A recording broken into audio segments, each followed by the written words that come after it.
తిరుమలగిరి వెంకటేశ్వర స్వామి కళ్యాణం అంగరంగ వైభవంగా నిర్వహించారు.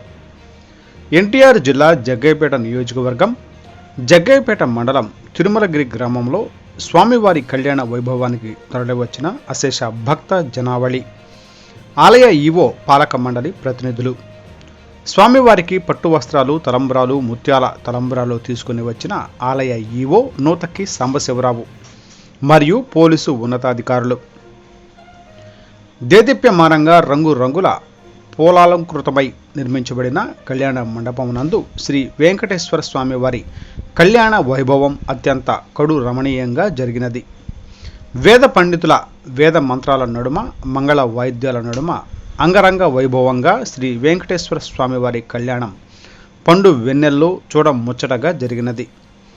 స్వామివారి కళ్యాణ వైభవాన్ని చూడటానికి అశేషంగా తరలివచ్చిన భక్తులకు ఎక్కడా ఎలాంటి అసౌకర్యం కలగకుండా ఎల్సిడి స్క్రీన్లు ఏర్పాటు చేయడం జరిగింది. పాలక మండలి సభ్యులు ఎన్నికల నియమావళి ప్రకారం పాల్గొనకుండా భక్తులకు, అధికారులకు, అర్చకులకు శ్రీవారి సేవకులుగా పనిచేశారు.